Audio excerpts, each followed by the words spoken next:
We up? We're live?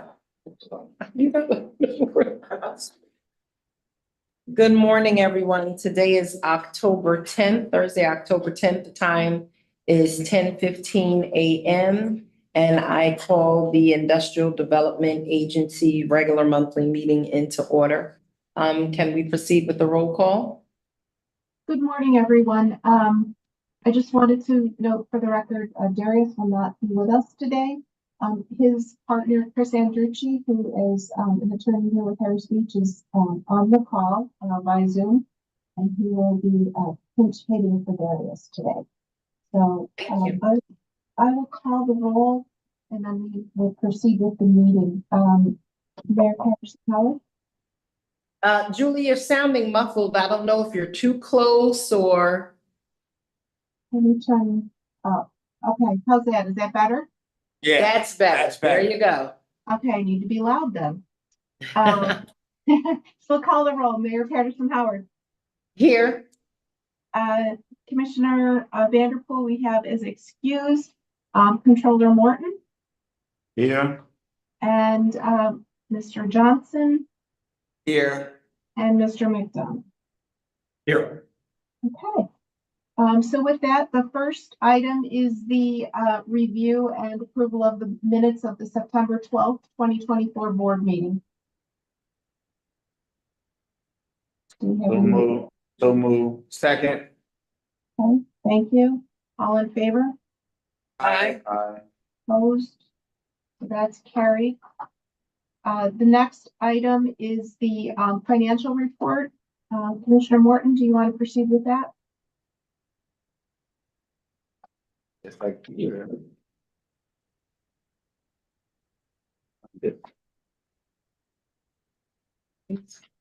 Yeah, because I didn't even print it out.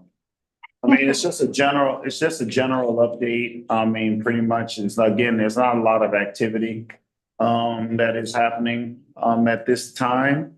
So when you look at the September report, that there is an income of $141,835. The expenditures again related to the remittance of the pilots, 1,207,874, and then of course the salaries for the one staff member 8,369. Total of 1,216,042. For the next period, again, our expenditures would have exceeded our revenue in the amount of 174,408. Then when we look at the balance sheet, again, balance sheet showing all of our basically cash balances in the various accounts, including what we have holding, I guess, in reserve for payout for pilots, which is 953,110. Operating is 146,908. Money market account 813,213, and then escrow accounts, which are the money we're holding in escrow for whenever those pilots may not be paid. 849,963. Total of assets then of 2,877,550. And you look at the liabilities again, the liabilities, of course, would be the pilots that we're holding on to, that the money that we received but are not yet due, but that would be paid out, which is 953,110. And of course, there's some minor other payouts of $1,446. Total of 954,556 in liabilities. At the end of the day, the true cash balance for the IDA is $1,100,019. That is the financial, the income pretty much statements and the balance sheets. When you look at the actual administrative fees, you'll see that over the period that there has been a collection of 109,299 in collection fees from the various pilots, businesses associated. When we look at our pilot payments, as you see that we are doing fairly well. This is, of course, I'll keep saying it, a marked difference from the time in which this administration took over, which I became also the treasurer of it. When we came here, we had probably about 80% of them that had not been paid up to date. We now pretty much have over 95% of them that are paid up to date. We do still have one or two that are kind of struggling, businesses, small businesses that are struggling. And that is a effect of COVID. But we are constantly in communication with them and working with them to get their stuff paid up to date. So that's the financials for the organization. Thank you. Okay, well. Okay, so next item. Thank you for the report, Controller Morton. So the next item is the business development report. Ms. Mack, do you want to carry on with that? Hello, everyone. Good morning. Robin Mack, Director of Business Development. My report out includes update on the Mount Vernon First Small Business grant, update on Stop and Shop vacating its space on Sanford Boulevard. I'm just giving bullet points to begin with, and then I'll backfill with information. And then also the 2024 Fall IDA Academy, for which I submitted a referral letter. And then those are the small the updates that I have to report out on today. So with the small business grant, we had 16 awardees in total. 2 of those awardees received grants because they are both owners of their property and also operators of the storefront. Then there were 4 awardees who received grants for hardship purposes. No. There was a fly and open the door so you can usher it out. One's like, right. And for those funds to be dispersed, each of the awardees have received an agreement with them and the city of Mount Vernon, and upon signature and receipt back to the city of Mount Vernon of those agreements, then the first tranche of the grants will be sent out to them and released. And then the second tranche will be sent out and released once we receive receipts and an indication that they are progressing with the project. Next item out will be an update on Stop and Shop vacating the space located at 240 East Sanford Boulevard. Stop and Shop has notified the city of Mount Vernon that they will vacate that space effective November of 2024, the first week in November. They have identified a backfill for that space. We have yet to and will not release who that intended occupant will be until we receive the appropriate applications through the Department of Buildings and permits and such. But it is a fact that Stop and Shop will vacate that space. The next item is I've submitted a referral letter to the board for the board members, myself and our accountant, Raj Persaud, to attend the 2024 Fall IDA Academy. for IDAs, which is being administered and provided by the New York State Economic Development Council. This is a program that the Economic Development Council has offered to IDAs in greater frequency in 2024. They've done some in upstate New York, Western New York, New York City, and now they're offering one in Westchester County. It is the first to be offered in Westchester County. And the purpose of it is to provide IDA executives and staff with best practices and clarity around the authorities that IDAs have, as well as, case study on some of the creative projects that IDAs throughout New York State have implemented. The date is Thursday, November 7th, and it is a full day event commencing at 9 a.m., ending at 4 in Ossining.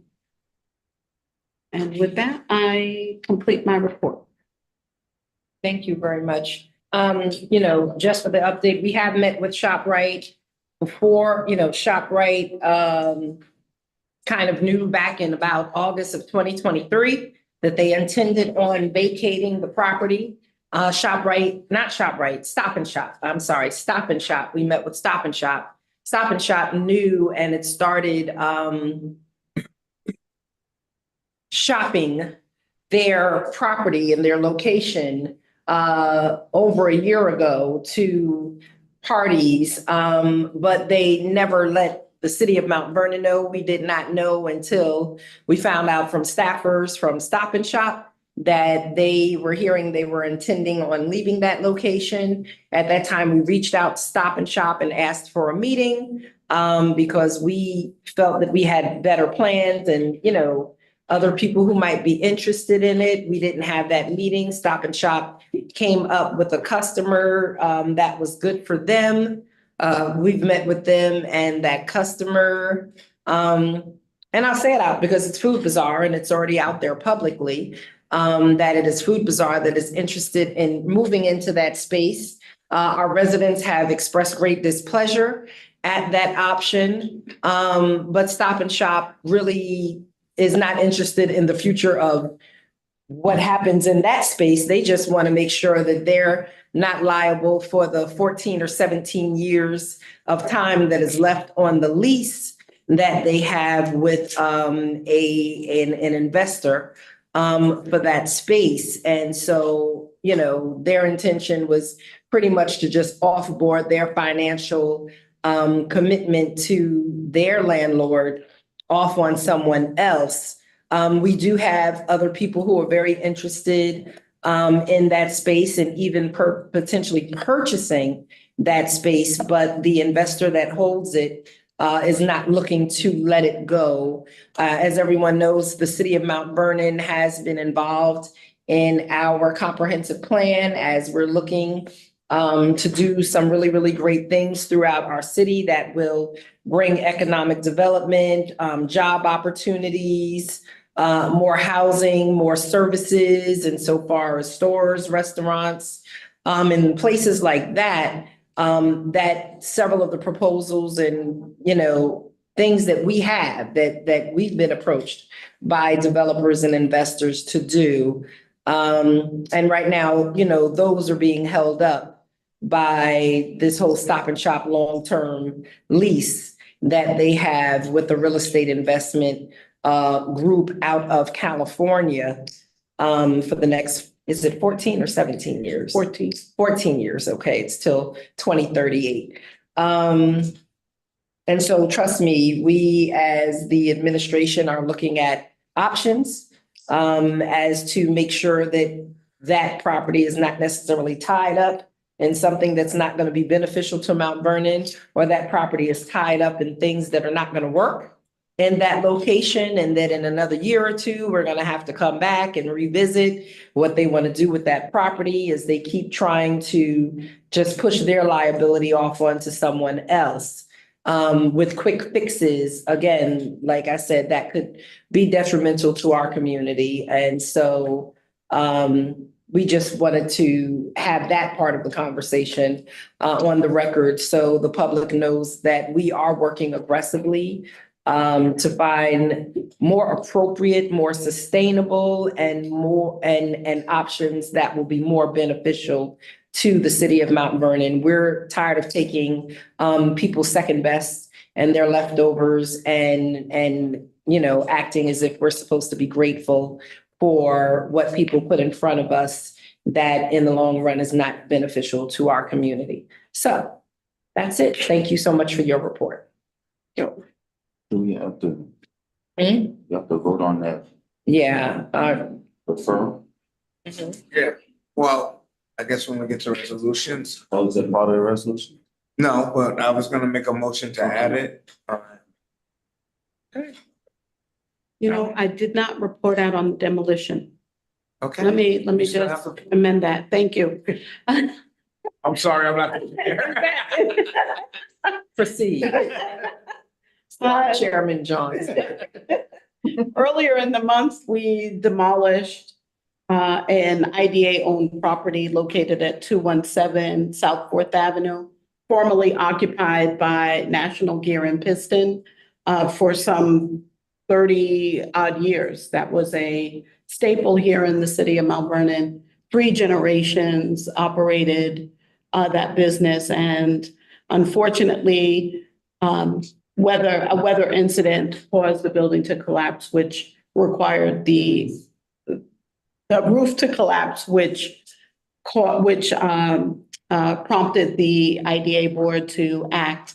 And after consulting with a structural engineer, as well as the city's engineer and our building department, it was determined the best course of action to take would be to demolish the building. That was completed over one full day to demolish the building, and subsequent 5 days to remove the debris and secure the lot and return it to what it looked like pre-construction back in the early 1920s or 30s, as when the building was erected. And so presented to the board as part of the resolutions is the costs from the demolition company for demolishing the building. The air quality reports came back negative, and those reports will be provided under separate email along with the invoice from the air quality management company that tested the air throughout the demolition process. Thank you. Yes. Okay. Next on the agenda, old business, QS economic analysis, Ms. Storrs. Good morning. Thank you for inviting me to attend. Good morning. I have been asked by the IDA to update the reports that I prepared last fall and then again in February for the process of your evaluation of the request for financial assistance for the Quest project. The reason is that since my last report, very common with projects as they mature and come closer to being started, certain changes to the financials are anticipated. An increase in the total project cost. This is chiefly soft cost and financing, not unusual as a project goes through the New York State HFA process. There were adjustments to anticipated operating expenses, again, very typical of a project as it goes through time. And also a somewhat adjusted unit mix in terms of both the rents anticipated to be charged, which are of course capped by Westchester County's rent restrictions for affordable housing, and also a slightly different mix of area median income eligibility. The result of the changes in the rents and the AMI in the unit mix is a somewhat lower estimated rental income generated by the project over time. Because the proposed pilot for this affordable housing project is a shelter rent pilot, shelter rent is based on the rental income from a project. And so the decrease in the rental income compared with my February analysis reduces the anticipated pilot payment, all other things being equal. So I have submitted to the IDA two versions of this report. And the reason is that last winter there was some discussion by this board about whether and how existing residents of the city of Mount Vernon, including existing school children within the city of Mount Vernon, might move into the project. The base analysis for this kind of project in Westchester County that I use is if a new, especially affordable housing project is built, there is sufficient demand county-wide. The most conservative estimate is that all of those units will be filled by people moving into the city of Mount Vernon, and therefore your existing residents stay put, you have new residents associated with the project, and that incurs additional service costs with the addition of new households and new school children. Given especially the age of some of the housing in Mount Vernon and some of the things that the board has discussed as an overall housing situation, there was therefore discussion about, well, what happens if our existing households are encouraged or wish to move into new quality housing that is still affordable? And therefore, what you have is a 100% new, everyone is coming in from outside of the city of Mount Vernon. And then what I call a 70% or part new analysis, where everything else is held exactly the same, except only 70% of the households and 70% of the school children are new because you've had existing residents move into the facility.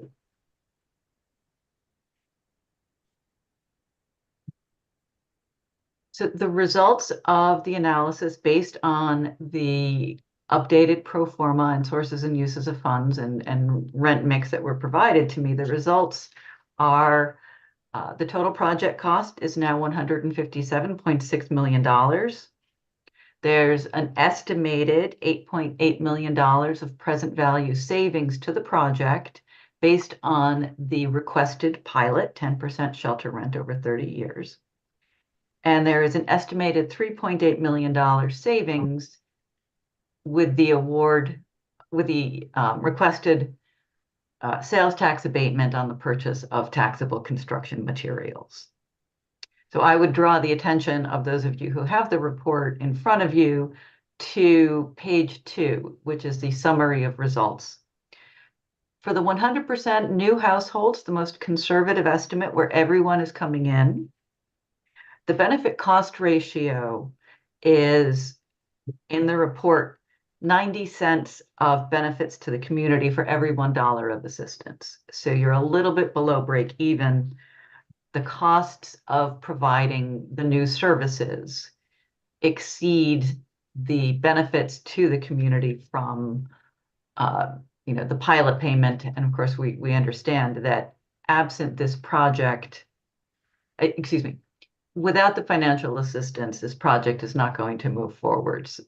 So those tax revenues reflected in the pilot wouldn't be coming in. So there is a net fiscal cost if 100% of the households and students are new of approximately $2 million to the city over a period of 30 years. And it is almost entirely the cost of newly enrolled school children. This is very common. It is typical of housing, especially income-restricted workforce and affordable housing throughout New York State. And that's an estimate of 35 newly enrolled students. If you recall, over the winter, the Mount Vernon Central School District, the Mount Vernon City School District was able to provide some information about the number of school students enrolled from existing IDA projects. And that provided a very solid basis for the estimate of 35 new students enrolled from this project. So that's the most conservative scenario. Because of the discussion about encouraging or having the opportunity for existing households to move into this new project, I have the 70% scenario where only 70% are new.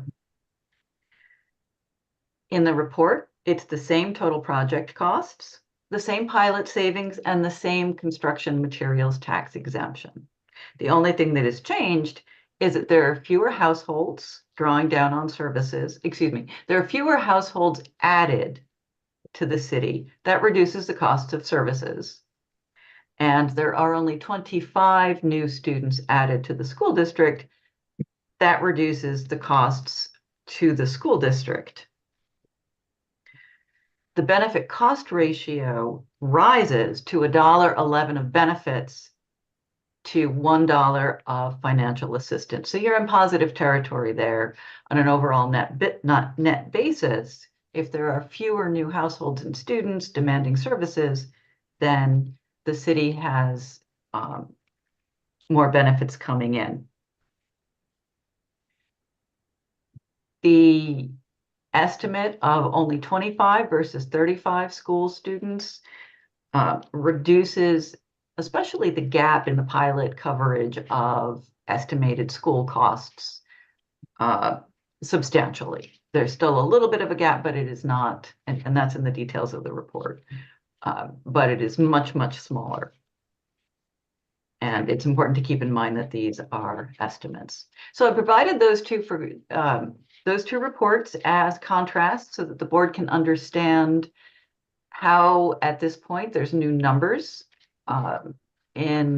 provided by the applicant about project operations and rents, and also to give you some perspective on the different scenarios of drawing in more or fewer existing households into the project. And the last thing that I would point out is that in addition to the pilot benefits, the applicant, and this is in both reports, has paid $298,000 and change of back taxes and proposes an additional $350,000 of direct support for community projects. These numbers are in the report, and they are in the benefit cost ratio when I calculate a net benefit to the city.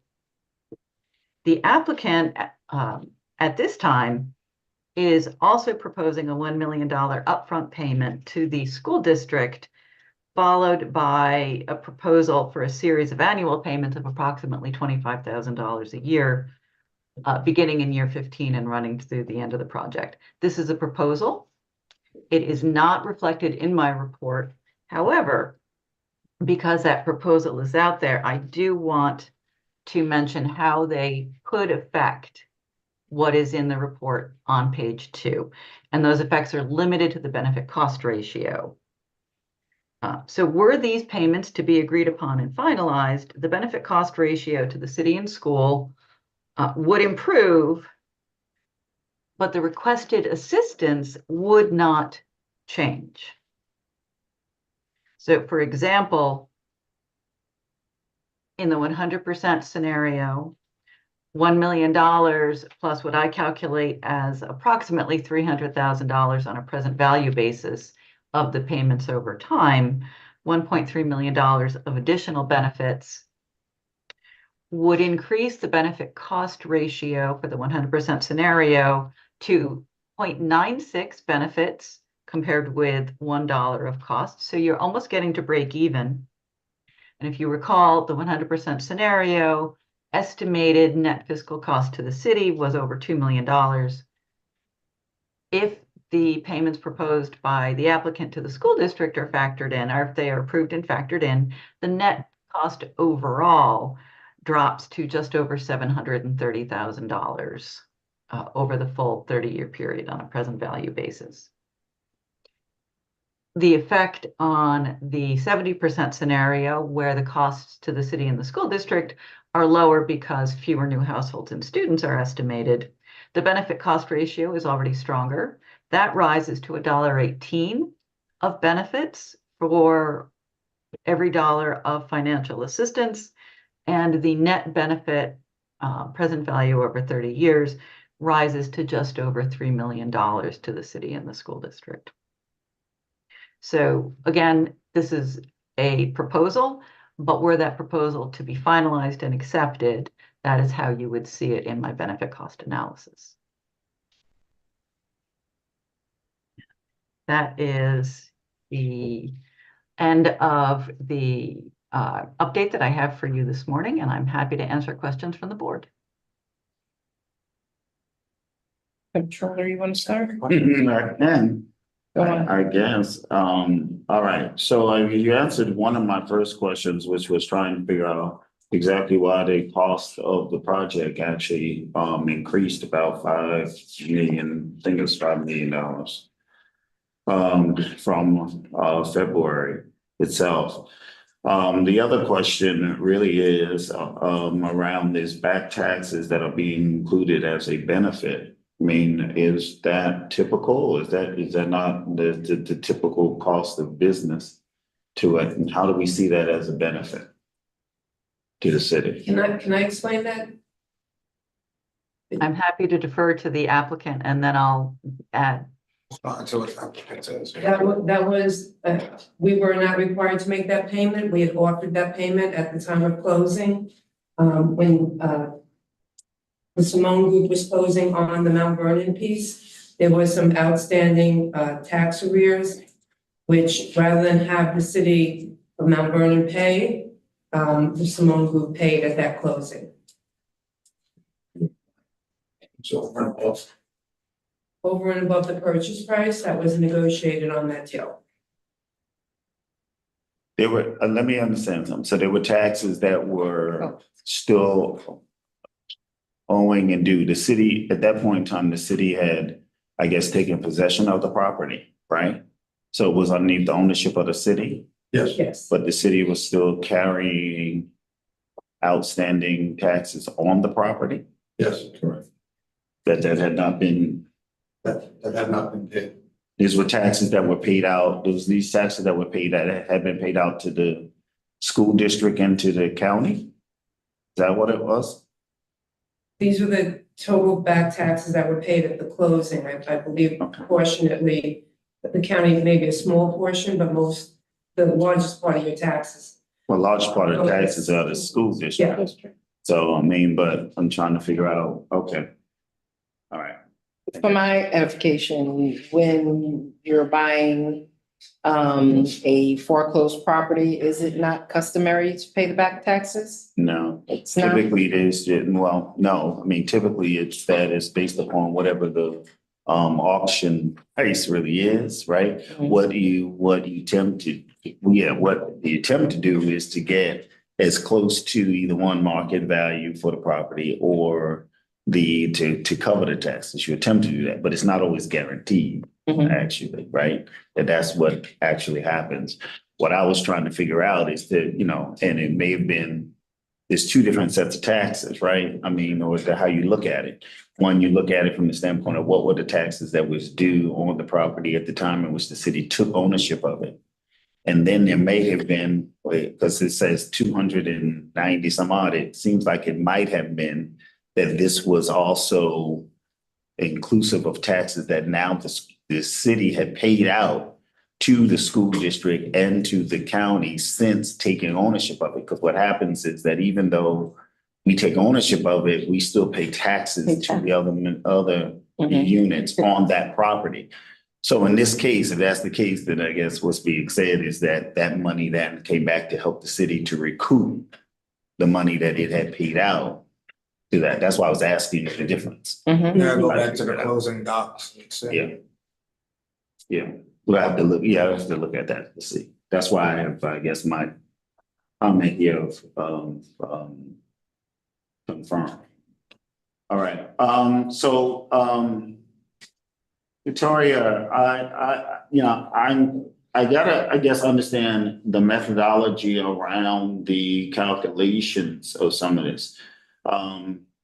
Because I guess I'm coming up with a little different sets of numbers based upon what you had here. And looking at it, trying to figure out why my numbers are a little different. So I may have to have a subsequent kind of meeting with you to kind of go through this, right? It looks like some stuff is a little off. Slightly, not major, but I'm trying to figure out what. Yeah. For example, somehow I come up with this number of being 88 cents to the dollar as opposed to 90 cents to the dollar. Mhm. And then 116, and when it comes to the 70%, I guess 116 Mhm. to the dollar as opposed to 111. And I was doing this, and I'm just gonna be clear, I was doing this kind of quick math yesterday. And so, I may have been missing something, right? In this, and this is based upon the numbers that you have kind of laid out here as to what the cost of the project is and what the benefit, what they're asking for in the benefit reduction, right? Yes, and Comptroller, I'm happy to have that conversation with you. My first thought that we would look at during that conversation is that in my analysis, I'm separating upfront payments. So for example, the value of the construction materials sales tax exemption is a lump sum, but the value of the pilot is present value over time. And so that would be the first thing that I would want to talk to you about and see what are our assumptions about the present value and then go from there to find out what those differences are. I agree that we're very close. Yeah, so I guess my first question, okay, so we get to the 90 to a dollar. How do we get to the 90 from in your formula? How do we get from the 90 cents to the dollar benefit cost ratio? What number are we taking to, right? So the way it should calculate, I would draw, for the purposes of this conversation, I would keep people on page 2. We'll just look at the 100% new households. Right. So the table on the left, the estimated benefits and costs, I have a total fiscal benefits, that sales taxes from construction worker spending, on-site workers, households, those are all present valued. The real property tax that's new to the city that you wouldn't have if not for the project, also present valued. So the project, by my estimates, generates $17.4 million of fiscal benefits to the city over 30 years. Against that, in what I would call the second paragraph of the table, is the foregone revenue, the value of the financial assistance that you're evaluating. In addition to that, the new incremental costs incurred by the city and the school district through the addition of the households and school students. So over a period of 30 years, present value from our estimates of existing school costs, 9.17 million of new incremental cost to the school district for 35 new students over time. New incremental costs for city services for the new households of just under 3.5 million. And then the value of the tax exemption on a present value basis of $7.4 million. And this is just within the city of Mount Vernon. There is an incremental cost to Westchester County that is not in this benefit cost analysis. The benefit cost analysis is strictly Mount Vernon and the city of Mount Vernon School District. So the pilot benefit is a little bit smaller in the Mount Vernon only table than it is in the summary of the total project, which includes the county and also the state sales tax. So net benefit to Mount Vernon is the 17.4 million minus the 20 million. That's where you get a negative $2.7 million, where the anticipated new fiscal benefits from project construction and activity are not fully compensated, do not fully cover the costs of city services, school district, and the real property tax exemption. The sales tax from construction materials purchases is a bit of a wash. So the 0.86 to $1 is calculated based on those two numbers. So it's benefits over costs. The $17 million benefits is less than the $20 million in costs. And then I separately add in the community benefits and the back taxes, the city and the school district being made whole for back taxes. And I add those in as one-time payments that improves the benefit to cost ratio and the net benefit. And the calculation works that way in both reports. So there Okay. are a number of things that are calculated over time. And, you know, as we've discussed before, sales taxes, fiscal benefits, pilot payments are estimates. So I'm absolutely happy to go through those with you in more detail. Okay, all right. Do me a favor on your, I guess it's on page 8. Right, which is the impact on public services, this new public school costs, Mm-hmm. right? The 132, 239, 132 million, 239, 231. Where did that number come from? Oh, I want to give you a short answer here. And then we can go into more That's why I said, detail. I took to the mayor yesterday, I'm Yeah, gonna we do this tried. today, but I think that this is gonna be a longer discussion, probably maybe even with the finance committee of IDA, but go ahead. Yeah, absolutely. I'm happy to have that discussion. School districts in New York State are required to report their budget and enrollment and other details in a fiscal transparency report to the New York State Department of Education. New York State publishes this at www.nysed.com. That provides a consistent time series information. So that's the source of the data.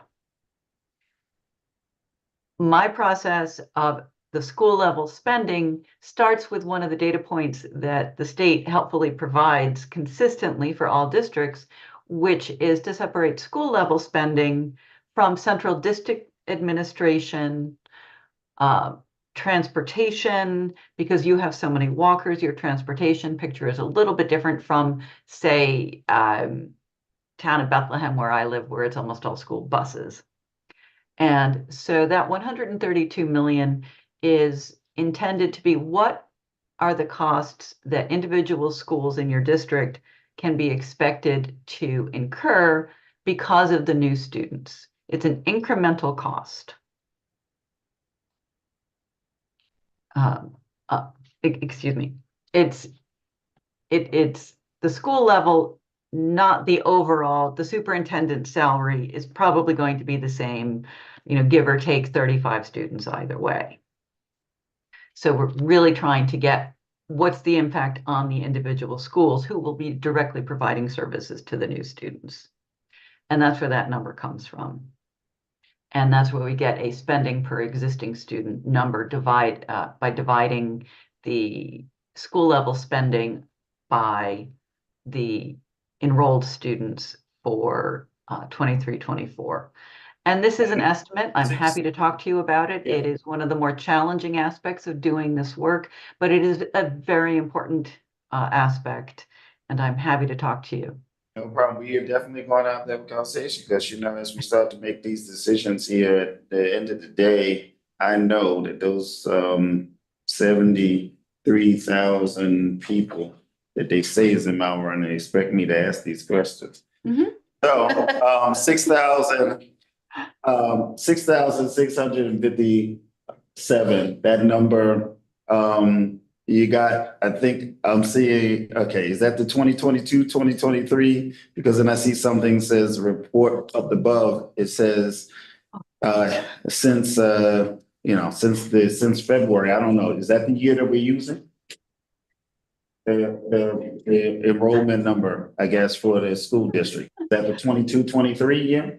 That's right here? Oh, boy, I want to look that up. It's your school enrollment has altered around that number. If anything, it's a little bit lower. And as the school district might be able to tell you if they were asked, their estimate of enrollment changes throughout the year. Yeah, well, yeah, we eventually got to pick a number, like in Yes. anything, I worked in the higher education. I know that at some point in time you pick a freeze number, whether or not it moves or not, but there's got to be a Yep. point, I guess the school district does. All right, so having said that, just to give the point, right? So my calculation, again, when you look at the 35 students, cost of new students, 35 students, 19,865, and I multiply it, I get 695 to 75. You got 264. Yep. I said minor, but I just want to make sure we understand that I'm kind of going through this trying to figure it out, right? Well, Comptroller, that is genuinely rounding because I pulled out my calculator, and yes, that's what the table is. That table should have a footnote that there is rounding in the school level spending and therefore the existing student spending. And that's going to show that small difference, but that should be made clear. You're entirely Okay, correct. and I guess based upon the information that we got from the school district, we're comfortable with this number of 31,499 as the cost per student. We know that special ed students are much higher. Mhm. In that. And so I'm trying to figure out just under normal circumstances when we're doing this, how do we kind of pick the number? So how do we make sure that we get a good number that kind of accounts for the fact that there is this, right? These variables. There's these variables that happen there. I'm just kind of throwing this out to you now, not necessarily, I guess, for an answer to say, these are the things that I'm going to be probably looking for us to have kind of discussion about. But I really wanted to kind of, besides that, the next page, right, which is the impact of the public services cost on the city, right? The methodology in which you kind of go through here to get to that, right? Looks like it's a matter of kind of residential portion, 60% assessed value, right, on the property itself. You use that number. My number's a little bit off too from that. And you got 42,184,000. I have 42,391,000. Mhm. Right, and we can, and just trying to make sure we can kind of get those numbers kind of Sure. closer so Absolutely. we understand, right? I would welcome that. Right, and so when you say down here, when you say cost of new residents, right? And you're using the residential variable portion Mhm. of the levy, right? But earlier on, you've got kind of a value of, I guess, the tax value Mhm. for it. So is there a reason why we're using the residential variable portion of the levy per resident for this rather than using the specific kind of tax, I guess, value for this property to be able to say if if it's per person dividing it by the 433 number, right? Of course, my number would be higher. Well, this is something that, again, I would welcome talking to you about this because one of the processes that I go through when looking at a city budget is, we start with the assessed value and the taxes coming in, but, we understand that adding even 443 residents doesn't mean that you need a new city hall. So Mhm. there are certain, it's not going to affect your existing debt service. So there are certain portions of the city budget that are going to be fixed over, barring a much greater than 443 person change in your population. And so I try to exclude those fixed items from my assessment, from my estimate of the cost of adding one new resident, because one new resident, or even 443, as I said, you don't need a new city hall. You might not need more road service crews for ice and snow unless you are adding more roads. So I'm trying to get down to what additional services these new residents would consume. So among those, public safety, your police and your fire,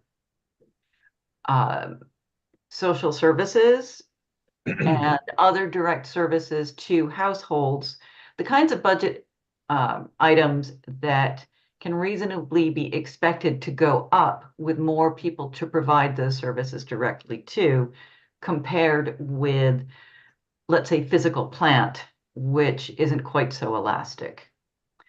And so that gets down to the cost per person of what I call the variable or the incremental costs that will change. And they'll change from year to year as well, but mostly they would change with the addition of new residents. And I use the levy because the city has certain other funding sources.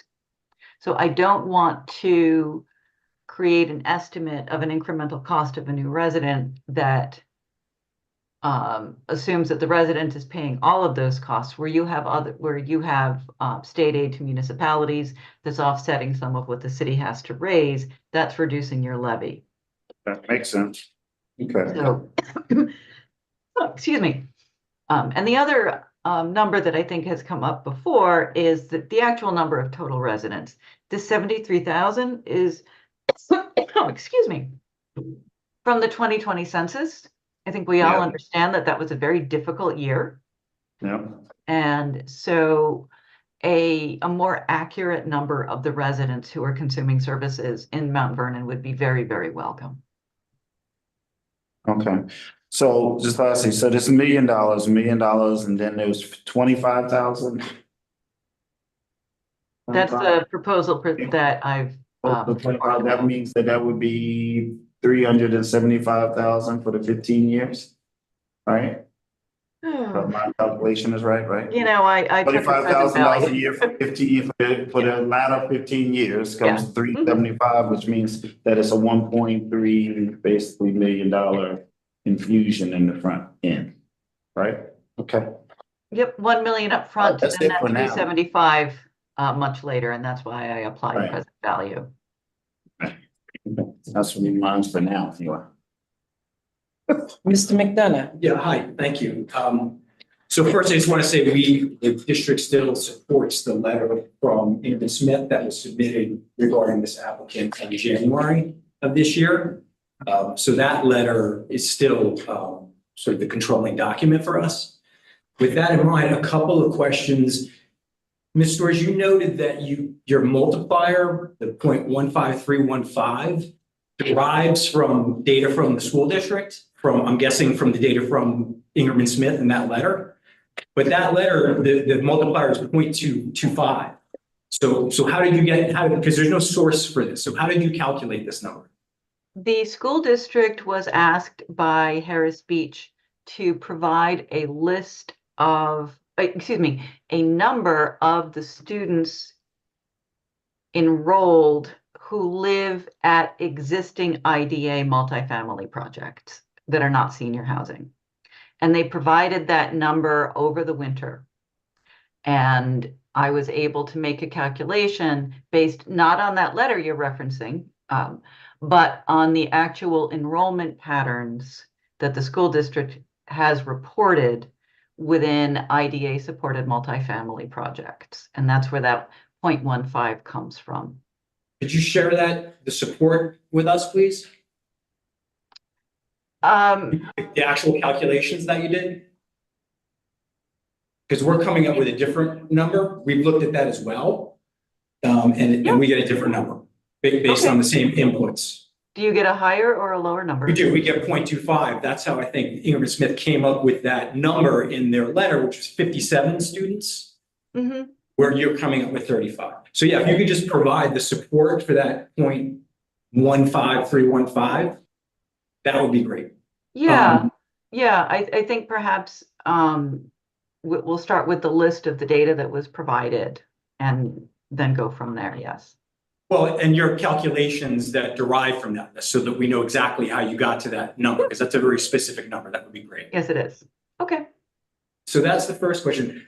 The next one, I'm a little bit confused about this 70% report you put in.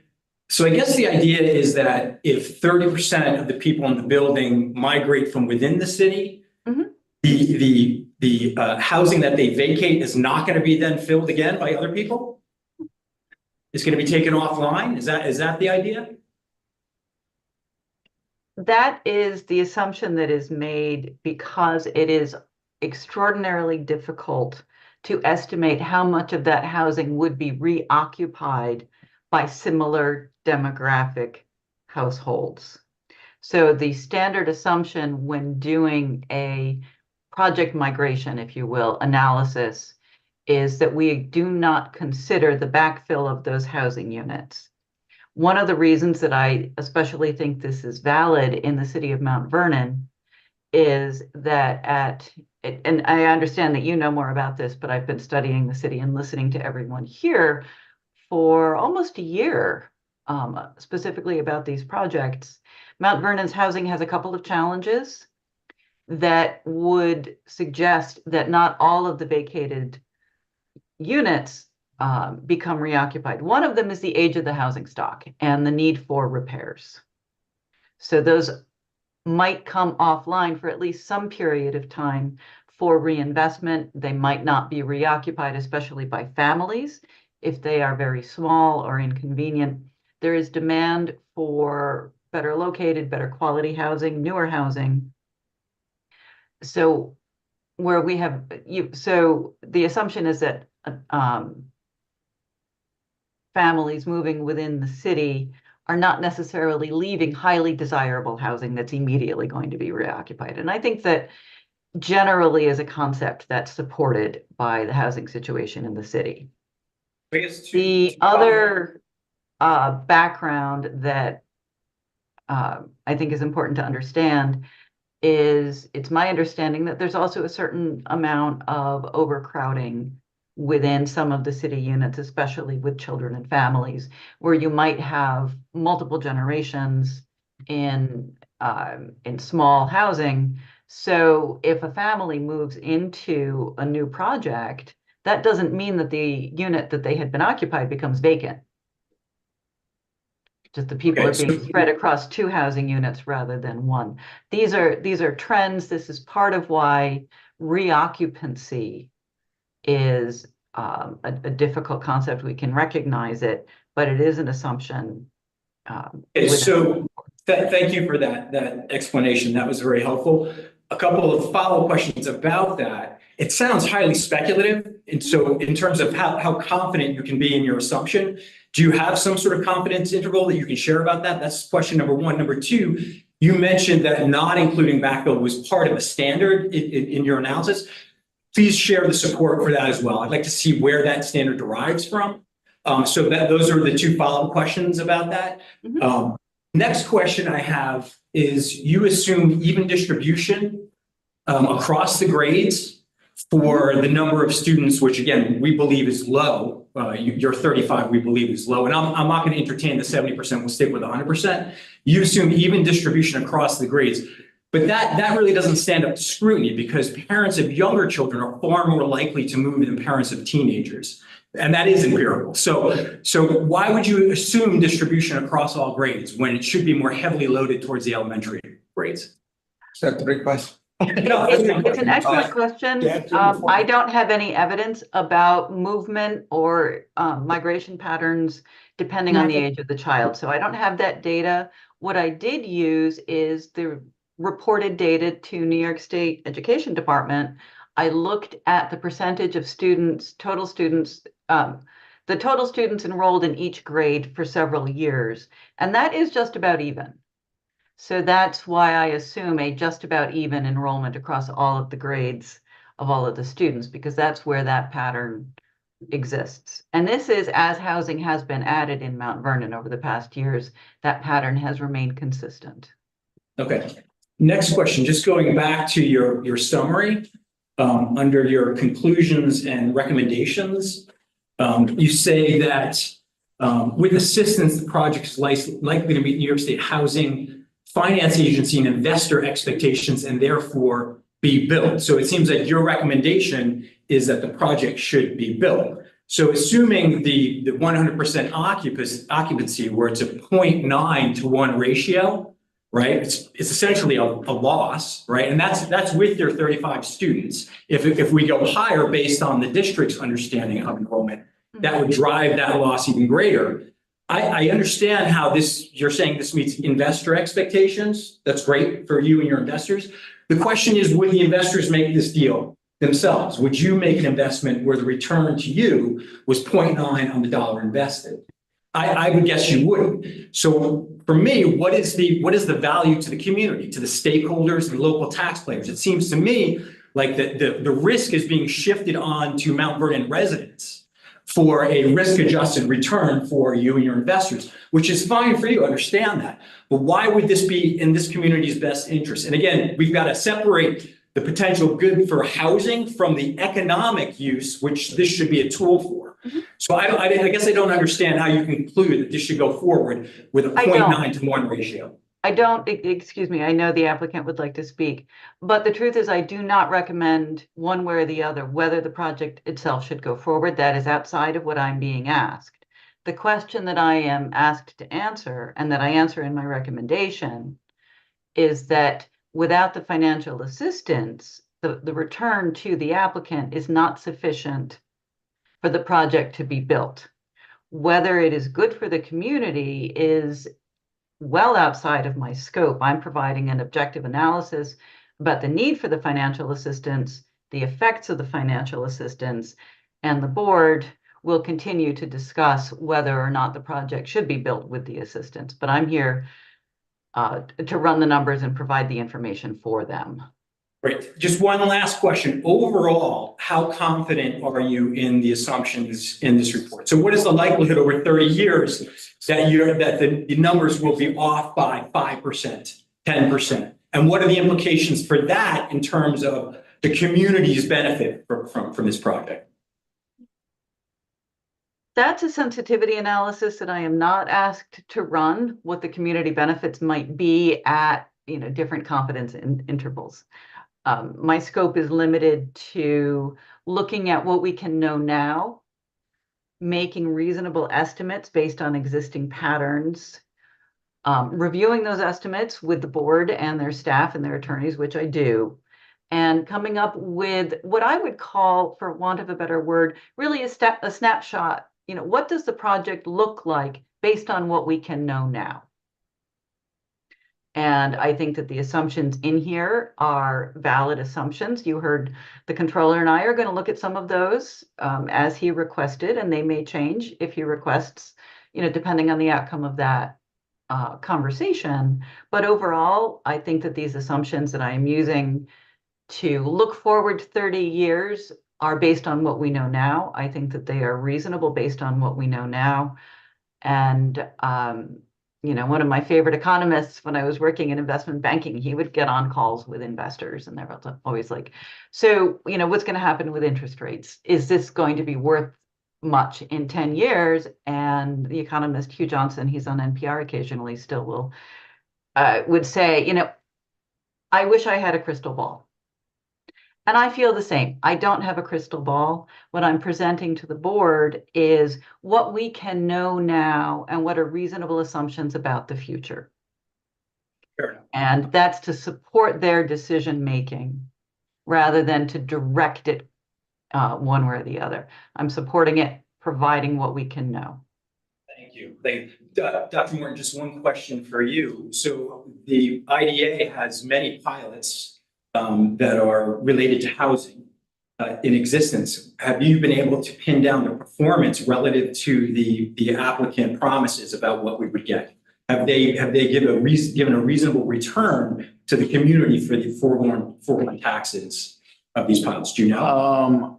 No, I don't, because we probably have not done that kind of full analysis around those pilots themselves, which hence was the reason why we changed the UTEP in order for us to now be able to make sure, one, we had some provisions in there for things that, like this, right? For things that would potentially change as the pilot kind of went on, and even these clawback kind of response. Although those are discretionary, right? It's not ironclad. It's not a firm contingency. The UTEP always says that it's at the discretion of the IDA whether or not to exercise. Well, yeah, all of it would be at the discretion of the IDA to kind of do it, because IDA. That was written where it's Right. not discretionary. Right, but at this point, it's not, right? So at this point, it is, but I would imagine that, again, for us to try to be as prudent as we can, because that's the reason why I'm asking all of these very, very challenging questions around it, so that I can get a clear understanding of what this means. Yeah, But if there are also kind of things that we do need to kind of put into the pilot agreements for now and going forward, to make sure that we still safeguard those things for those future changes, we need to do that, I right? appreciate it. Right. So Mrs. Storrs, then I'll ask you, in your experience doing these type of economic analyses around New York State, what's your track record for low-income housing projects done through IDAs for 30-year pilots? How well have they performed over time? Because I haven't been able to find any data that suggests that this is a good investment for IDAs. Or school districts in particular, since we barely break the laws. Right. So one of the challenges with doing these analyses for IDAs right now, and I know that sounds a little bit squishy, but the fact is that this level of detail, this depth of analysis, especially with regard to incremental cost to the school district, is very, very new for IDAs all over the state. Mount Vernon asks for the most detailed analysis of any of my clients. And they're very, very progressive in asking for that. So there is not actually a track record where there are a number of IDAs that have even been looking at this kind of information specifically. That is changing.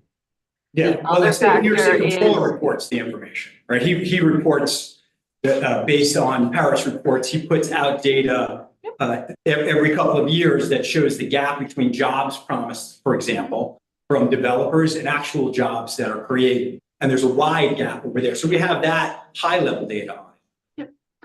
That's, yeah, what I would expect to see as more communities are like Mount Vernon and are looking in more detail over time. Because again, I can't stress enough how new this kind of analysis is.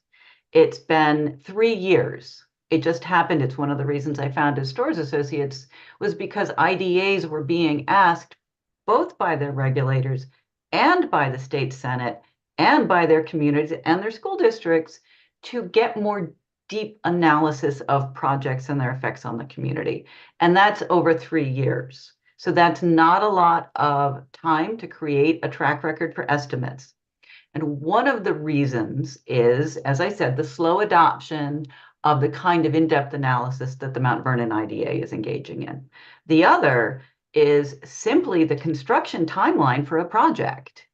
There are projects that I analyzed for some of my clients in 2020 or 2021 that are just now coming online and experiencing the increase in assessment that activates the pilot. So we are just now starting to get that data. That's the construction timeline of a major project like this. So what I would say to you is the data is important, and you're right to ask the question. We don't have it yet, but over time, we will begin to see patterns emerging. And I know that Mount Vernon and other IDAs that I work with are looking at this very closely. Thanks.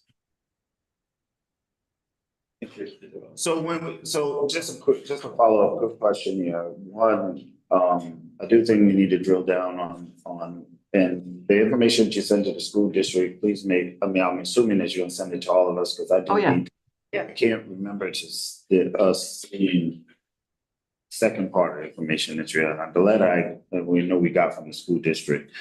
But based upon the information that you provide actually on page 2, here with this $8.1 million of the abatement present value, recognizing one, that yeah, that's present value, we don't have really the data for that as it changes going forward.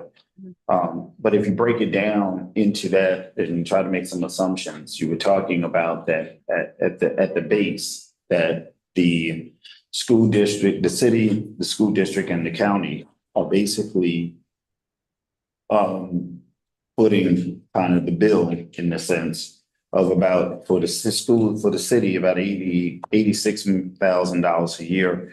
For the school district, about 162,000, at least in my calculations, and then the county about 25. That's not inclusive of kind of the fact that if all these numbers being accurate and all of that, as we would say it, not necessarily inclusive of that's not inclusive of the $2 million kind of cost on this 100, $2 million, the negative $2 million benefit. So all of that is factors in. So to Mr. McDonough's point, that the question really is the value to the community on that, which is what we are trying to zero in on, right?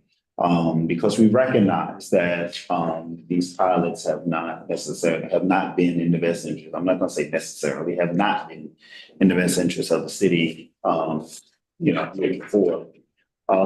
But we are attempting to try to make sure that we create some sort of balance for need of course, housing and things of that sort, but also making sure that we also are providing for what is necessary for us to provide the appropriate services that are needed kind of in the community. So yeah, I look forward to our additional kind of conversations.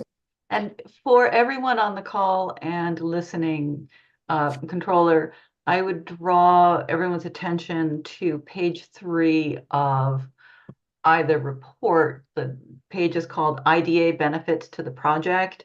Table 2 of estimated financial assistance requested shows the distribution. So you see total project, there's a total real property tax abatement,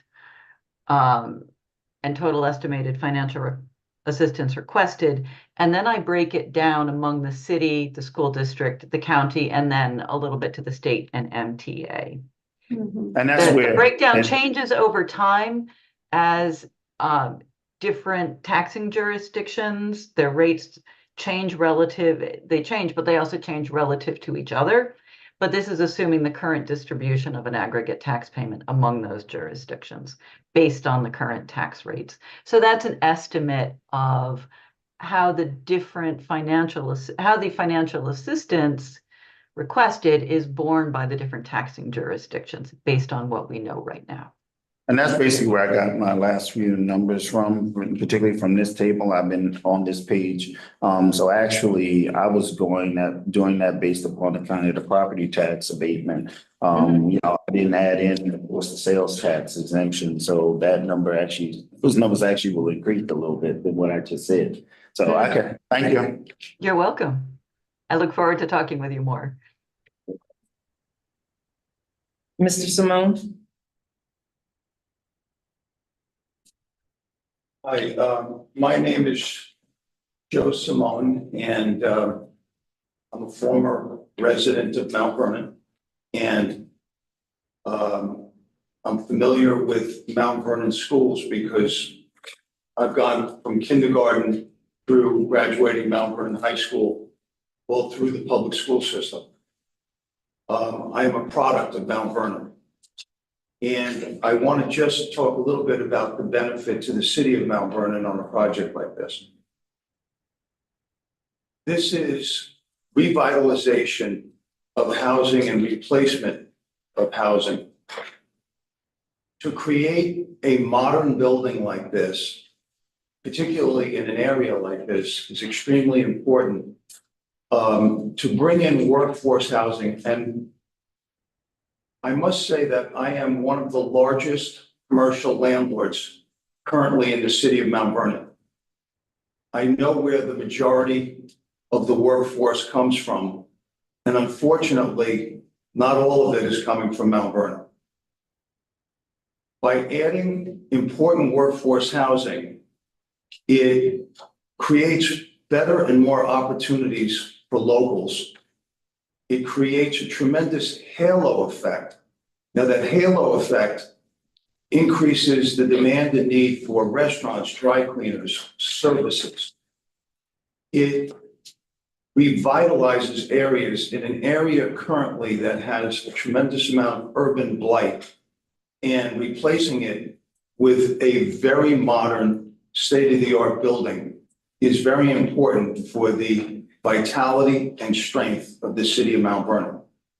I assure you, the benefits of a project like this will scream and do tremendous, tremendous things for the city of Mount Vernon in many, many, many ways that are even hard to just calculate and quantify. We've been doing this for a long time, and believe me, we've seen this over and over again. And for me, and I've said this before, being a product of Mount Vernon and having a huge investment here, this is very personal to me. And making sure that this gets created and happens in the right way is very important. So, does anyone have any questions of me in terms of what the benefits might be in terms of this project? Sure, I'll jump in. I appreciate that heartfelt response. And I appreciate that you want to do right by the community that you're from. I think that's great. The concern with that neighborhood is that it's a blighted neighborhood, right? There aren't services there. We've seen a couple of buildings go up in that area that serve people who are around 60% of AMI. They're not spending money going to dry cleaners. They're not spending money going to restaurants. They don't have the money to do that. Not only that, but on a social level, right? I don't know if you're familiar with the Opportunity Atlas or the importance of neighborhoods in long-term outcomes for children. Building a high-rise low-income housing project, you can call it workforce, but it's financed because it's low-income housing, right? Building a high-rise for low-income individuals in a blighted neighborhood is not a recipe for long-term success for the children who will grow up in that building. This is predictable now, right? When you think probabilistically, the children in that environment are not going to have a shot. They're more likely to remain in that situation. There's not going to be generational change. So I guess that's, for me, the concern. There's certainly an economic concern that the school district will be burdened with new costs that it will not be able to derive from the pilot that we're given. And then on the social end, what exactly are we doing? Is this really a tried and true recipe for moving people up the economic ladder? The answer is yes, and that's been proven. And studies will show you that. Please send it. Yeah, studies will show you that it's like any other incubator process. People need the opportunity to climb and work up a ladder. And giving people an opportunity to be able to have new, affordable housing. And, you know, people confuse this term low income or lower income with it maybe being something that they think in their head, like, you know, Section 8 or, you know, project type housing. These are all working people that, because of this type of project, are able to have an opportunity to be able to be stable and build from there. And what happens is they're able to grow, and they generally do, off this as a start. And again, we have found that the most important thing for everybody, first and foremost, is a job. And not everybody has the same capabilities. Not everybody graduates from Harvard and can have the earning power. So to give people an opportunity to live well, and they need some help because it's 60% AMI. And by the way, 60% AMI in a town like Mount Vernon, it's not cheap. If you run the numbers, it's not cheap.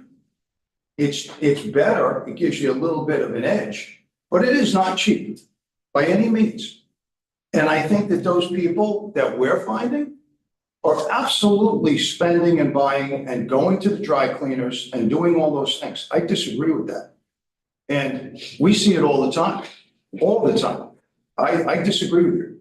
Well, I appreciate that, and I'm happy to look at any studies that you have that you Sure. can provide that Sure. show that this model is one that promotes economic mobility. I'm not familiar with that information. I guess my concern overall with this approach is that, the taxpayers take on a lot of the risk here. It's not a risk-free move, right? We know that pilots can underperform relative to when they're taken on. We know that, especially over 30 years. It's very, very hard to predict what's going to happen. The community is left with the economic risk shortfall in terms of what's coming in from the pilot relative to what we need to cover our costs in terms of services for children in the school district, in the community at large. What I don't understand is why we didn't create the housing problem. Mount Vernon did not create the housing. Poor people didn't create the housing problem. So why is it that this local community is being asked to take on the risk for doing this? Why isn't more of the risk borne by the federal government? Which you could make a cogent argument that they're the ones who actually set us on this path to this problem. For example, in Bethlehem, where Ms. Storrs, is the executive director of the IDA, the NRP group, which is has a project before us, they're doing a project, a workforce housing project up there, and they're not getting an IDA from the local IDA. So how is it that they're able to build this without a pilot from a local community? Well, that's what I don't understand, right? If this is so important for the society, then why not do it? The other thing is, so looking at if you did this without the pilot, it says it couldn't go forward, but it looks like you'd still get a return of about 10%. Is that not? That's not even. That's not close? Okay. Not even, no. Just looking at underwater. You'd be underwater. We'd be underwater. But look, activity breeds activity. And Mount Vernon is suffering from a lack of activity, and it needs it. And I assure you, this will stimulate growth. This will stimulate more market rate housing and growth, but it needs to start somewhere. You've got to populate the area. You've got to get activity going, and you need new housing, and people have to feel comfortable, with that. So I assure you, listen. What's going on there now is doing nothing for the city of Mount Vernon currently. Nothing at all. It's actually, I think, a problem.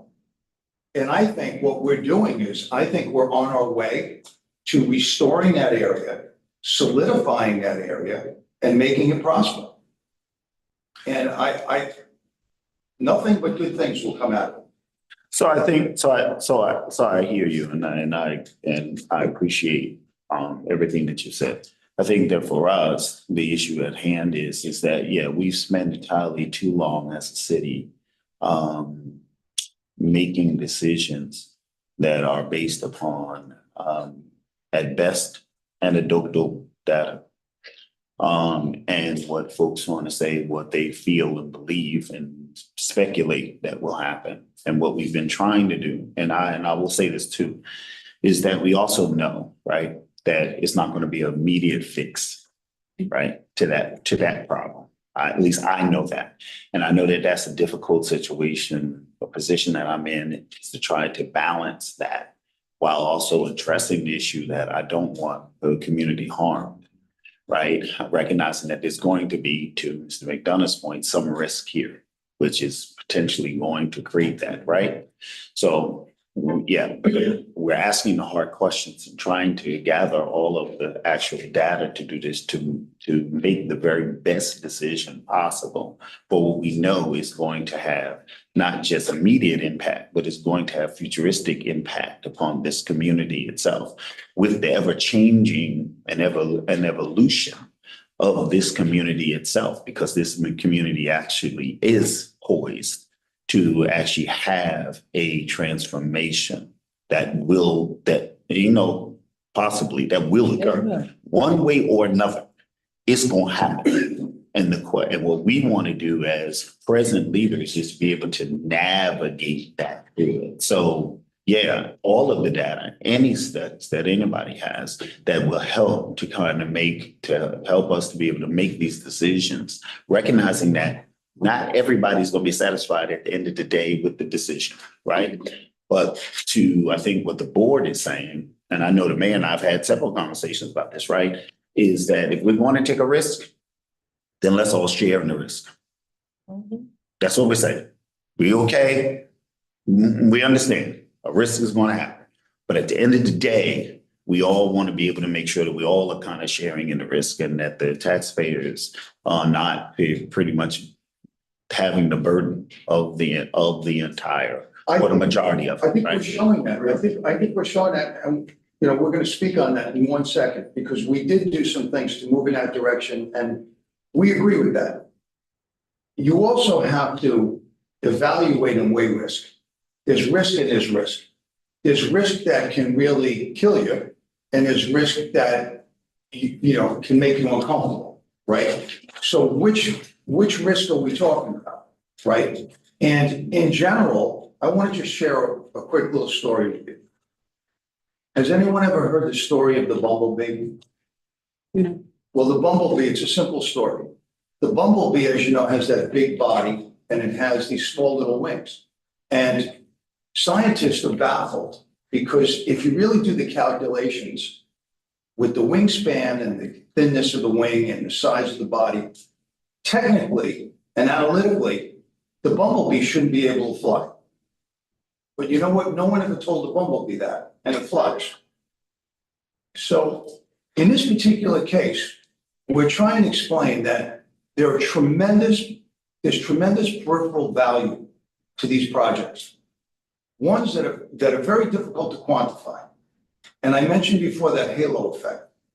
So, you know, some of it, you have to kind of within reason, if it's not going to kill you and the risk is manageable, you have to say, let me get this city up and going and get activity and people here and workforce here and new projects going. Let's see what it does if it's not going to cripple you. Okay? But now we do have some things that we want to talk about that are in line, Doctor, with what you're speaking on, which is taking some risk on our end. I think Mark wants to just say something about NRP. We're talking about And just, Joe, I want you to know, I believe everything that you're saying. I believe that you sincerely want this. I think that's great. For me, the position is, like Dr. Morton, is trust but verify, right? I mean, Yeah. so, I mean, I can't just take Yeah. your word for it. I Yeah. mean, that would be negligent for me to do. So I can that's, get you some. that's why I can substantiate some of that. And by the way, I respect and understand that. Everyone's got to do that. Sure, What you yeah. do. Thank you, by the way, for the time. Just a couple of things I just want to we talked about NRP also, obviously they're doing the project, but they're also doing project monitoring, and they also need a pilot to make it work. So we're kind of in line with that. Second thing is, how do we quantify the value of this brand new project, the housing stock, we're going to create new housing stock? We talked about it's going to be an energy efficient building, going to have electric heat pumps, it's going to be, you know, energy efficient. So we're actually doing good for the city. My brother taking old stock that maybe has a lot of fossil fuels, and we're putting them in the plain stock building. Back to affordable housing, we're at 50 and 60% AMI, which is a certified. People that come to this might be a lottery. It's got to be a certified person that works in the community, that has a job, that makes money. And right now it's approximately about $80,000 as a household income. That has to live in Spalding. It actually goes up to 100, if you go up to $150,000. Those in my mind, and household, those are real people, real working class people that work and are, like you said, go to restaurants. They have laundry. I mean, the last time I checked, they have laundry. They go to places in the city and there's all the halo effects. It's not in your numbers. That's all I'm trying to say is that, how do you quantify those values, the better quality of life for these people and the residents of Mount Vernon that we're giving them, we're trying to. And obviously taking a blighted area and trying to bring a building into the area. I think it's very important thing to say. So as we focus just on dollars, I think that Joe says we are coming to the table with other resolutions to maybe bridge the gap and try to get this project up and running. We welcome it. And I just wanted to make sure that everyone understood what we were proposing, because we came back after our initial presentation and we met with Dr. Morton and the assessor at that time. Right. And we were proposing $1 million paid to this school system, not in escrow, but paid to them, available for use right away. And I know you just said that it's $25,000 that we were proposing. It actually incrementally goes up. Okay. So it's $25,000. It goes up $12,500 every 5 years, which is on our I'll resend. I see that. Yeah, I'll resend the underwriting to you, but it was an incremental increase to the point where it's at I think $62,500 at the end of the project. So again, that is on top of the 10% shelter rent, which is the standard we talked about, going back to for the taxes. We're talking the specific issue with the increase in the students and the school, and then those are the payments just for that. So the 10% shelter rent, we're in agreement with. When we met, we reworked the numbers. Right. That's what's included in there. No, thank you. Okay. Yeah. Mayor? If I may, very briefly, Mr. McDonough not unreasonably raised the issue of the NRP project proposed for the town of Bethlehem. And as the IDA is aware, I am the chair of the town of Bethlehem IDA. And Mr. McDonough, I am puzzled. That project has not approached the IDA for financial assistance. I do not know why. The town has not said, IDA, you should be involved in this, and our town planning department is very active. So it is a puzzlement to me. And I am saying this because I don't want to leave that question out there. I certainly don't want anyone to believe that I would give different advice to my clients than I would give to my board members. It's simply that that project has not come in front of us. I don't understand why. I do know from my professional work that it is very, very common for, in this case, let's say the state of New York, if you look at page 13 of the report in your own time, there are tens of millions of dollars in state money and county money coming into this project. So the risk is certainly, Mount Vernon is asked to take on some of that risk. There is a great deal of state and county money in there as well. What I typically see, and this is why I'm puzzled in Bethlehem, is that the state does want to see or finds a great deal of value in evidence of the local commitment providing a local share of financial assistance. That is very common. It is puzzling to me that I'm not seeing it in Bethlehem. I may get a phone call tomorrow. Well, I did want to let you know the context of that. So I think the You say question, no. but I think the question, I think Mr. Dunn said that they're not asking for a pilot, which means that they found the money someplace else. Right, so I'd be curious to see, what that financial model is, because maybe the state and the nation are taking on a little bit more of the burden for that project, and why they didn't need to come to the local. I would like to see that analysis. I have no way of getting that analysis.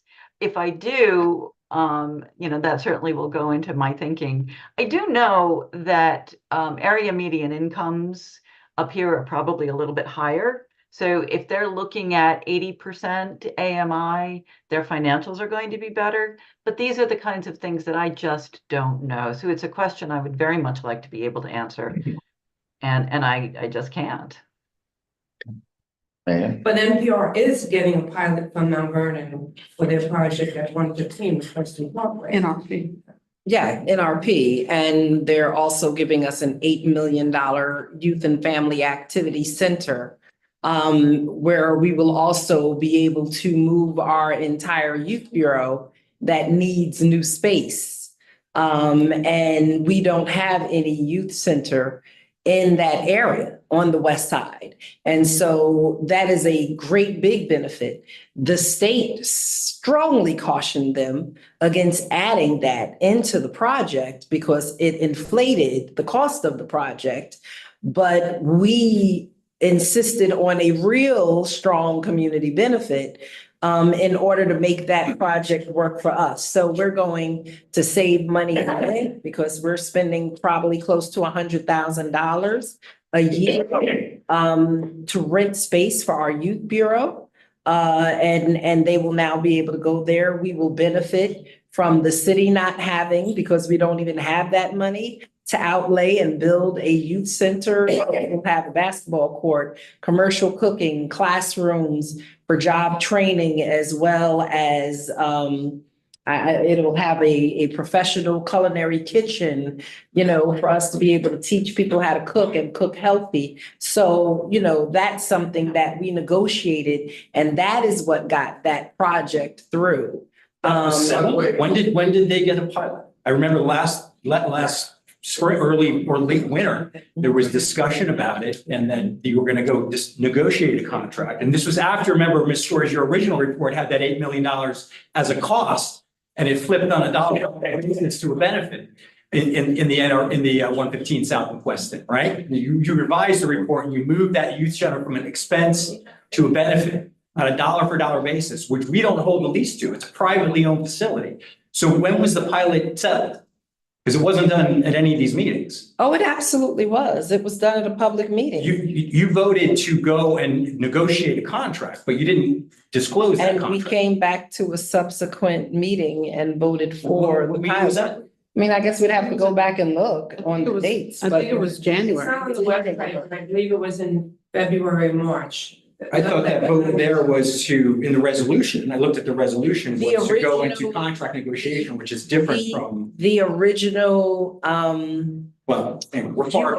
the original youth activity center was something they were going out to an RFP for. To have another maybe youth organization run or not-for-profit organization run. And it turned into something that our youth bureau would oversee, which turned into a major benefit for the city. So it wasn't, that was part of it. So when it comes to this project, my concern has been exactly what the controller has stated, and also in alignment when it comes to the cost for the school district, right? And one of the things that was brought up, we know that 12%, and we've been talking about this, well, it's based on what the school district says. I don't know if it's still 800 students, but they've continued to use that number of students. The enrollment's gone down, so maybe the number of students who are reportedly homeless as defined by HUD has changed. They're not sleeping in cars or anything, but they're doubled and tripled up. And we see that. We see that every day. If we have to go in with police, if we have to go in with EMS, if we go in with fire, if we go in for inspections, we see that there are a lot of people who will live in, and children especially, because I've gone in and seen the little toddler beds and bunk beds in apartments, in houses, in attics, in basements, bunk beds, in living rooms. And I'm assuming some of these are our school district children. So what I've said before, right? Because I think even, 70%, we've talked about the risk to Mount Vernon. The one thing that we know is that we are cash strapped, that we are just as financially challenged and stretched as the school district. I think the whole state low-income housing tax credit program is broken and the formula is broken. And I said it before. I said it before as we continue to look at 60% AMI as an average, but yet we talk about economic mobility opportunities in the state for our residents as they become economically mobile. The number of units in the buildings when you're at 60% AMI becomes less and less, which puts them at jeopardy for their housing, right? As the governor is looking to increase minimum wage from $16 an hour to $20 an hour, this type of housing becomes less available to a number of people who are trying to make economically mobile. Literally across the street from this site, we'll be opening in December and doing our ribbon cutting for our financial empowerment center, right? And our job development training programs, for which we expect the incomes of our residents in this city, that these programs will serve to become higher, therefore making more people who live in our city most likely ineligible for the housing. So, these are some of my concerns.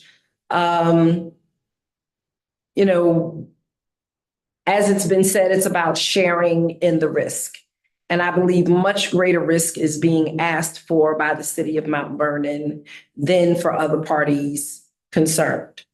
You talk about it being kind of a halo effect, or it's almost an upgrade because the incomes in Mount Vernon are so low. Well, a lot of the incomes in Mount Vernon are so low because we took on too many projects that were low income for a long, long time.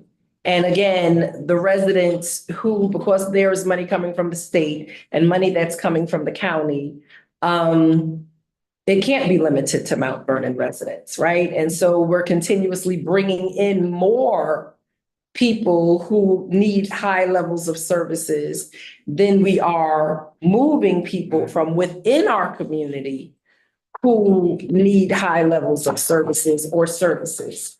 So when I look at 70% coming from the outside, I don't know if 70% of the burden of the project, of the risk is being borne by people outside the community, right? And I mean, I've said before that,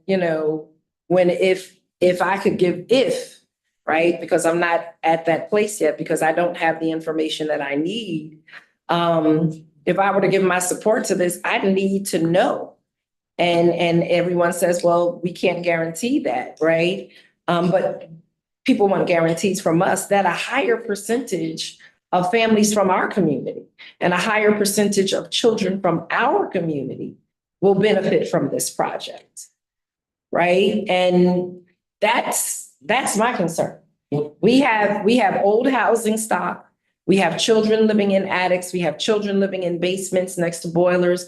We have children and families that are living in housing stock that is crumbling. So we absolutely need new housing stock, but we need a new housing stock that we know is going to be for our community or have a greater level of certainty is going to benefit our current residents, because the lack of services, I mean, we're stretching our services more and more and more without necessarily benefit to our current residents. And so, I still have to look at 4 bargaining units of unions and explain to them why they can't get increases and how we can give away money, but we can't pay them.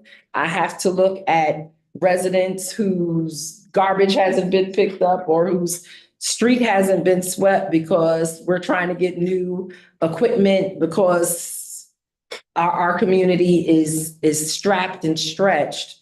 And this may not be anyone, it's no one else's problem to manage but ours. And that's why we're asking for so much information. And that's why we are concerned about the risk to our community.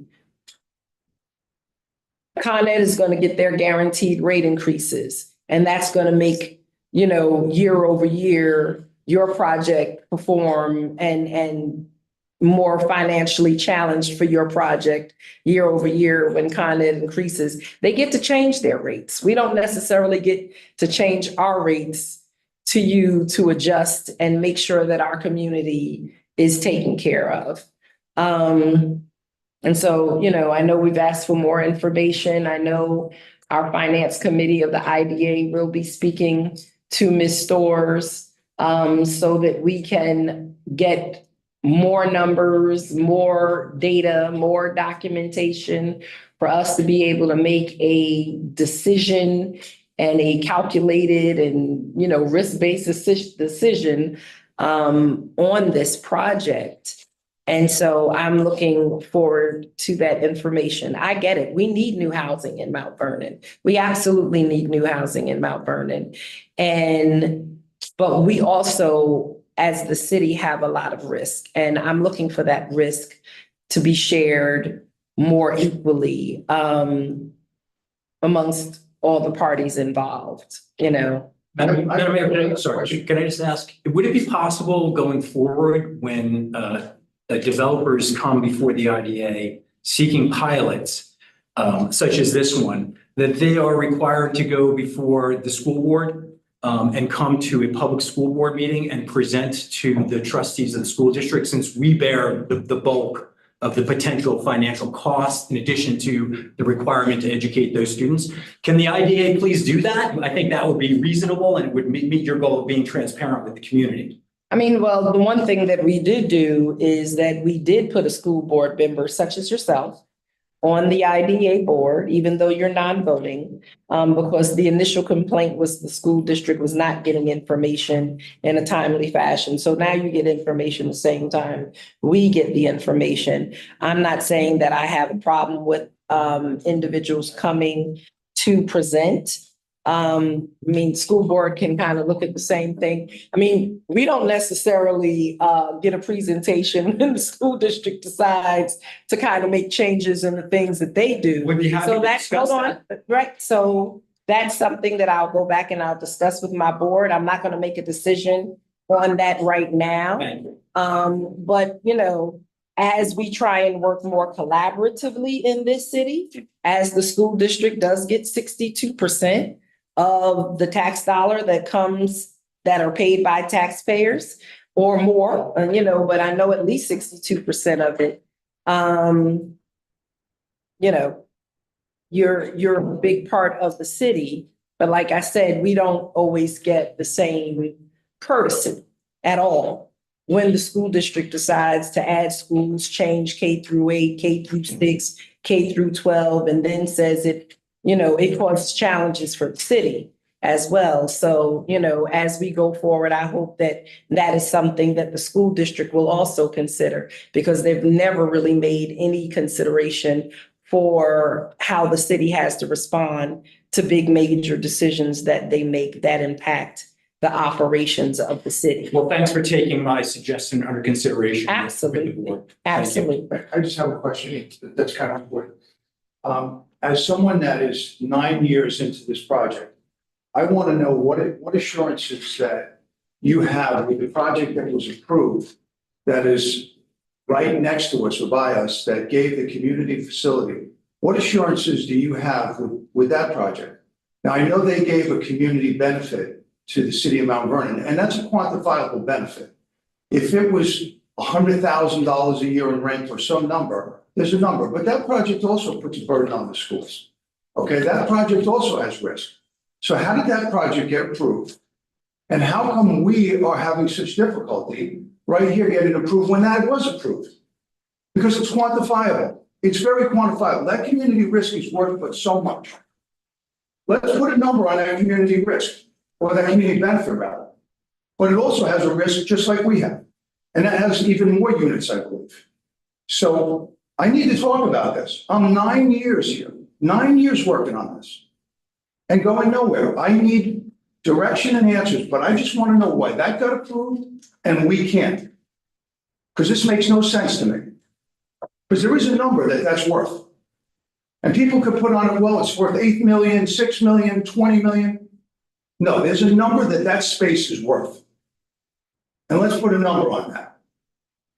Because what's fair is fair. And I don't get it. Put a number on what? Okay, that Community space benefit? has a value. That space has a value to the community.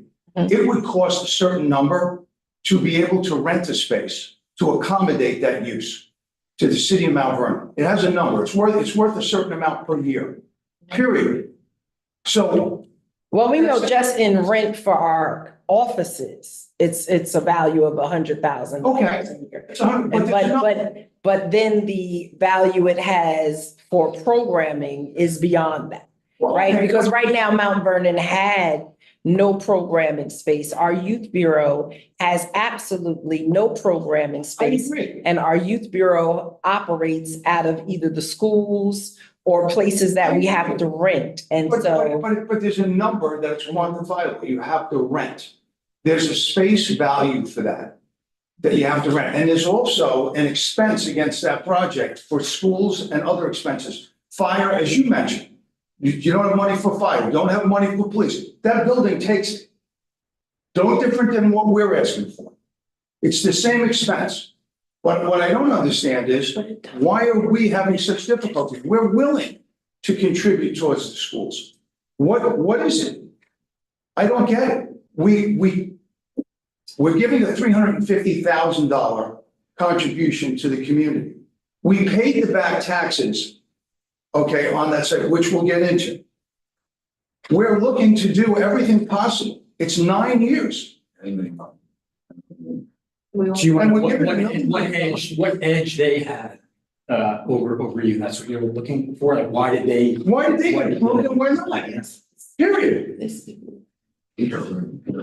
mean, come on. Hello, So, the Yeah. mayor, Yes, mayor, this is Al Judy. How are you? good and you. Not well. I'm sorry I'm not there, but I'm not well. But I'd like to spend some time sitting with you to address an issue that you raised that we had talked about before. Well, you can kind of direct me and we can do it together or whatever, but we will meet with the different churches, the different community organization and work out a plan so that Mount Vernon residents know that we're coming and when we're coming and what they have to do to apply, and an education and a real outpouring and reaching out to the community to come and apply for these apartments, because like you said, there's a lot of overcrowd. I'm a professional social worker and Reverend Doctor. And so I'm very community oriented and I know how to reach people and how to talk to them and get them to come in and apply for the apartments. And I hope that we can come to an agreement at least on how we plan to reach the Mount Vernon constituent. And I'm sorry to interrupt like that, but I wanted to get that in. That would be absolutely great. And I will have my executive assistant reach out to you so we could schedule that conversation, Okay. even if we have to do it via Zoom to accommodate your schedule Okay. or whatever needs to happen. I know that my treasurer and my comptroller has asked for additional information. I know that our finance committee will be sitting with Ms. Storrs so that they can get some more clarity around the numbers that they are seeking. We did the same thing. We did the same thing with 115. Trust me, it wasn't one or two presentations. We pushed back and they had to come forward again and again. They probably came to us even a few more times before we were able to engage Ms. Storrs. So she doesn't have all of the history of the number of times that they came before us or met with us and presented options that made the project work for the IDA. Could I suggest we get a side by side? Can I just interject, Mr. Simone? To answer your question, about why not you getting benefits and another project getting benefits. Benefits are not as of right. That is at the discretion of the IDA board. And as the mayor just said, they're gonna impose some limitations, and they're gonna guarantee that the city gets the benefit for doing the project. They have the right to say yes or no, and to challenge them as suggesting it's a matter as of right, I think is a little bit out of line.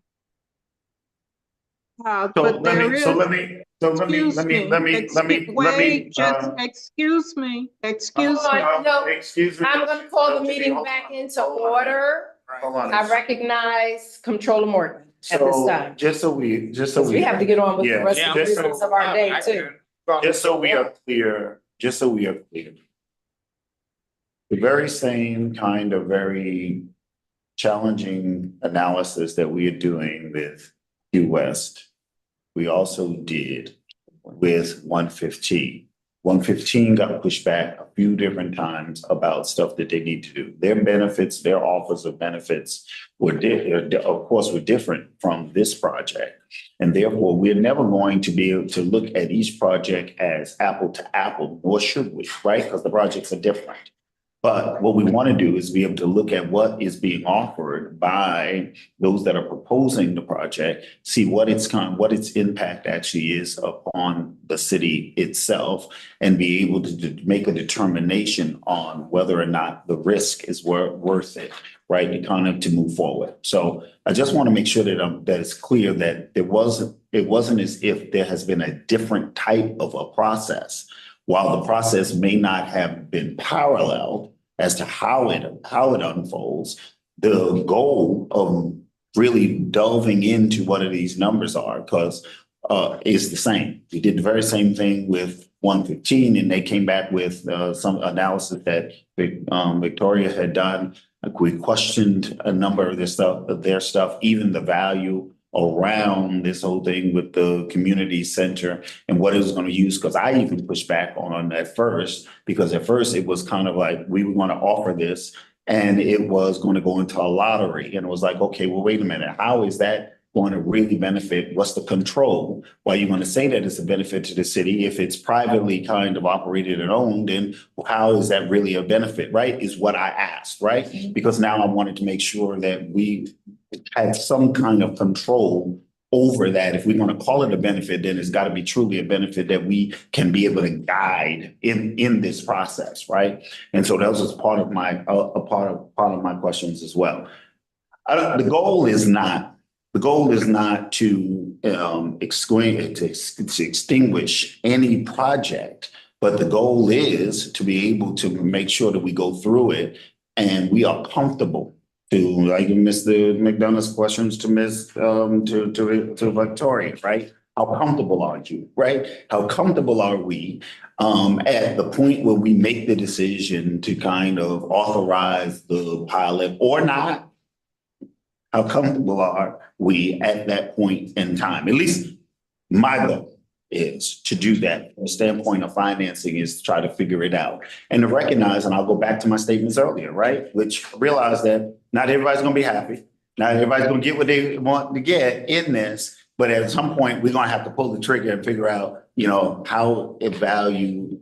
the value of this, right? So that's my point. To Mr. McDonough's question, I sent you kind of because I tried to figure out. So I sent you the stuff related to 115. Looks like it was January and February that there were decisions around moving that forward. I don't think the contract has been done. I don't think that based upon what I'm reading. Correct. The contract has not been done. That's right. But the resolution approving it, moving right. To go into negotiations. So, but anyway, so Mayor. So I really have to kind of cut this discussion off at this time. We do have other things on our schedule that are critical and crucial. And so we have to move forward and move through our resolutions. As it has already been stated, our finance committee will meet with stores. Ms. Matt Simmons, I am willing to meet with you. And we are going to move forward to resolutions at this time. And we'll do that quickly because I did meet, because to Ms. Bradshaw's point, we did meet before they responded to what we requested them to respond to. I want to make sure I make that clear, right? I just want to get some clarification on some of the things that she put here. That's it. Okay. Madam Mayor, I gotta go. All right. Thank you. Okay, thank you. Good luck with Okay. it. Thank you. All right, All righty. I make a motion that we adopt resolution 1024. One. Second. On the question? Hearing none? How do we vote? All in favor? Aye. Aye. Aye. Okay, that passes. The Okay, that's- second resolution is the adoption of the 2025 to 2028 budget. Dr. Morton, I don't know, as controller, if you have any questions or comments on this? No, I didn't have any questions on the budget. It was sent out with the material, right? Correct, yes. All right, so I make a motion that we adopt resolution 1024-2, adopting the 2025-2028 budget. Second. All those in favor? That's it, 2028. Do you want us to stay or do you want us? It's still an open meeting. Okay, you, Let I us mean, you finish. should leave it, unless you want to stay, it's fine. I mean, we have like 3 minutes left and so just let us get through these 3 minutes. Okay, all in favor, it was already asked for resolution 2024-2. Which one? The 10 That's the budget. budget, yes. Mhm. All those in favor? Aye. Aye. Aye. Opposed? Carried. Resolution 10/2024-3, which is the assignment of bond volume cap allocation. Chris, do you want to comment on this? Yeah, I mean. Yeah, I'm happy to answer any questions. This is simply an allocation from the federal government to the states. Then the state allocates it to 1/3 to local IDAs, 1/3 to the state, 1/3 to the statewide reserve.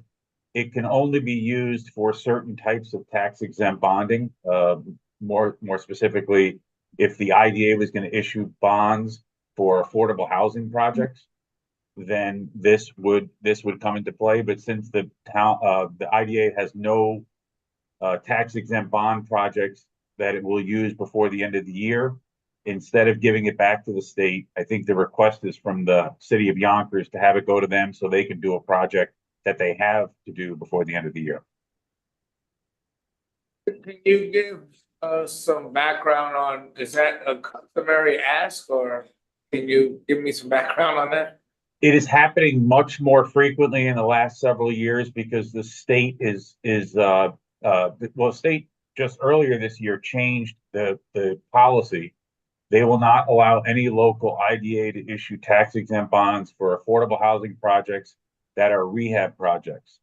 So now what local IDAs are doing is saying because by law, the state will take it back, and you probably got the notice in September, and you have to remit that back to the state, and the state's been putting it into their reserve and then using the statewide issuers, HFA primarily, the Housing Finance Agency, to issue the bonds. And so local IDAs who have projects and developers who want to work with the local IDA, they've been trying to get their fellow IDAs, if you have excess volume cap, it's no skin off your back. You're not going to use it one way or another. It's going to go to the state or it's going to go to the Yonkers IDA.